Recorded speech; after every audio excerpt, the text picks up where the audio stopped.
magmamadali ka. Tanggalin mo lang siya ganun. Mabilis lang. So at least charger and holder na rin siya at the same time. Oh, ano nangyari sa'yo? Na-stuck ka, no?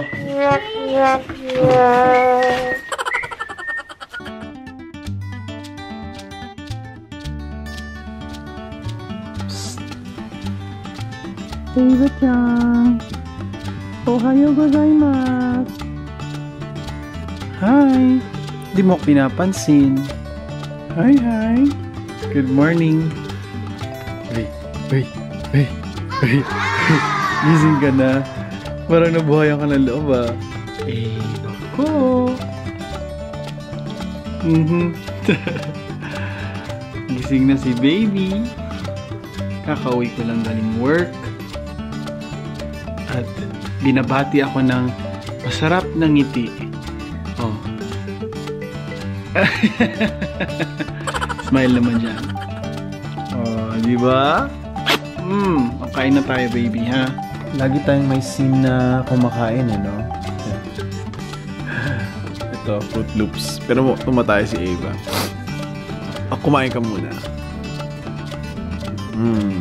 Yummy. Kagising ko lang galing sa nap. Masarap. 3:30 na. And kakapadede ko lang kay baby Aiden. Milk drunk. Tapos nandito yung pinsan ko galing Vancouver, Canada. Travel nurse siya. Mag-start siya ng trabaho dyan sa Seattle. So nag-hangout na siya sa amin dito. And for 2 days. And dito siya ngayon kasama ni Eva. Pinalaro ko sa labas. Kulit ni Eva, eh. Aha, baka masunog yung ulo mo, Em. Hi! Hi, Gabe. Hello! Ano masasabi mo sa araw today? Masaya. What's this? Nana. Ah.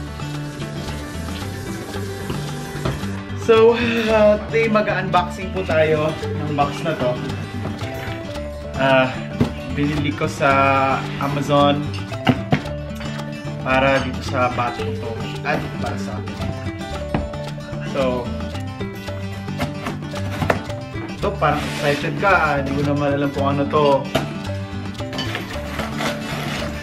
Dalawang item ang nasa loob ng Amazon. First item is, ano ba tong item na to, ha? Wow! So, ito po ang item natin. Ito, para sa toilet. Kasi ito toilet tray na namin si Eva.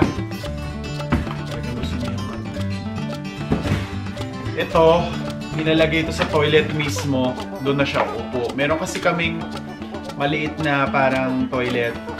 Pero, ang advice sa akin ng mga other mothers na huwag ko daw sanay doon kasi pag lumipat ka ng lugar or may pinuntahan ka or something, mahirapan mag-transition ng potty training yung baby mo.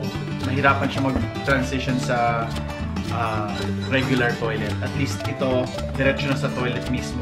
Para lang hindi siya malaglag, di ba? Kasi maliit lang naman yung butas. Tapos may parang sa naman pa. Magkano nga ba to, baby? $12 to. So, sulit naman siya sa price.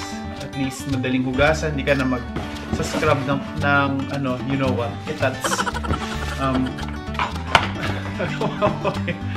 Okay, next item is itong item na to ay phone charger and at the same time holder sa car. Tapos ito ka.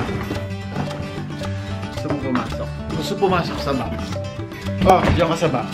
Gusto mo dyan sa box, diba? Diyan ka. Ikot. So, parang siyang ganito. China to eh, pero pura lang. So, kakabit mo lang siya sa car. Dun sa either vent. May lalagyan na kasi ako nito, nakadikit na siya doon. Tapos yung sa phone mo, lalagyan mo. Meron siya parang kasama na circle na ganyan. Meron na kasi ako isa eh. Lalagyan ko sa isang sakyan para both cars meron. Tapos, sasalpak mo lang siya ganon. magnet. Tapos, habang ginagamit mo yung GPS mo,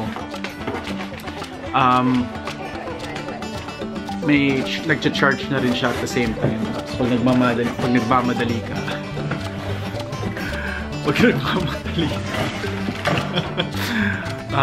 tanggalin mo lang na siya ganun. Mabilis lang. So at least, charger and holder na rin siya at the same time. Oh, ano nangyari sa'yo? Stuck ka, no? So, andito si Gabe. Si Gabe ay aking pinsan galing Canada. Nagpunta siya sa amin. Wala siya dito sa Washington para mag-work sa Seattle. Dahil siya ay nurse, travel nurse, para mag-work dito sa US. Galing siyang Vancouver, Canada. So, mga tao sa Vancouver, Canada,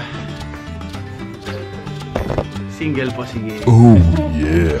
So, nandito po tayo sa baba. Ito-test lang natin yung bago nating toilet seat para sa bata dito sa baba. So, yan. Kailangan nakababa yung seat kasi kung hindi siya kasya. Patong ilang na yan. Yun na yun. Ava!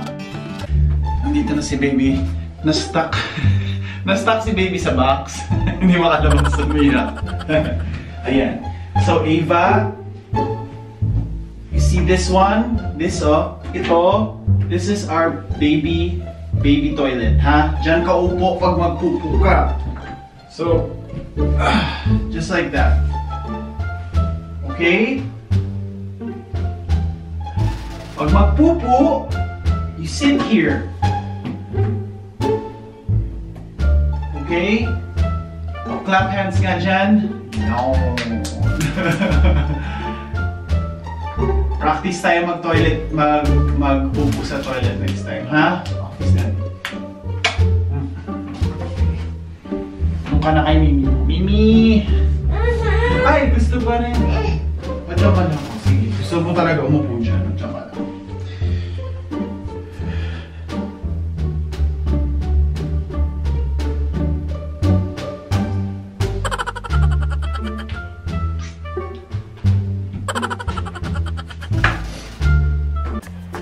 6 o'clock na. Pupunta kami ng Home Depot dahil kailangan ko bumili ng electrical outlet. Magdadagdag kasi kami ng electrical outlet sa garage dahil papakabit kami ng aircon. Kaso lang, pag walang outlet, babayad ka ng electrician, napakamahal. So kakabit ko na lang. Mag-run ako ng wire para dun sa pump, para sa coil ng air conditioner. So pupunta kami Home Depot. Dito na po tayo sa Home Depot. Tayo sa mga light section, pero we're looking for electrical outlets. I think this is the one that I need. Ito na sila. Diretso kami sa baba. Kailangan ko ng mga pang drywall screw. So mga friends, andito tayo ngayon sa bahay. Nabili ko na yung kailangan ko. It's a box basically for the electrical panel. Ito yon, $1 lang siya. So, bakit ako bumili nito is because magpapakabit kami ng aircon this summer. Kasi matagal na namin plano, kaso lang laging hindi natutuloy. Pero nagpa-canvas kami kanina. Medyo mahal siya. Tapos, tumaas pa lalo this year. So, yung isa sa mga problema is walang socket dito para sa pump. Yung pump kasi kailangan yun para sa drain ng air conditioner para ma-pump out sa labas. Eh kung wala daw pump, walang electrical outlet, magbabayad ako ng mga $400 to $600 para lang i-install yun. Yun lang. Eh $1 lang to. Eh ako na lang mag-wiring. Yung wiring ko na lang dyan, kakabit ko tonight. Mabilis lang naman eh. Kung alam mo yung way na dadaanan mo, madali lang.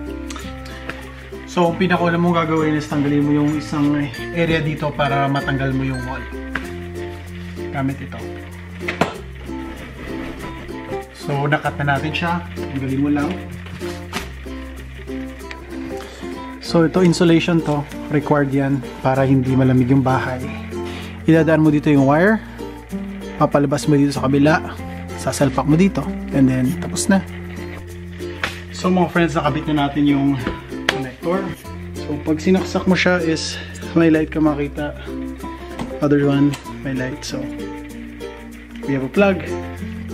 Savings yun, $600. Kasi pag nagpakabit tayo dyan, $600 babayad natin. So, nakabit ko na, di nagastos natin $1 lang, diba? Yung plug na yan, lumang plug ko pa yan dito, nahanap ko lang sa garahe. So, wala ang binayaran siya. Thank you po sa lahat ng mga nanonood at sa mga viewers namin. Sa mga hindi pa po nakapag-subscribe, mag-subscribe na po kayo para sa mga weekly or daily video po namin. Click nyo lang po tong button na to para mag-subscribe.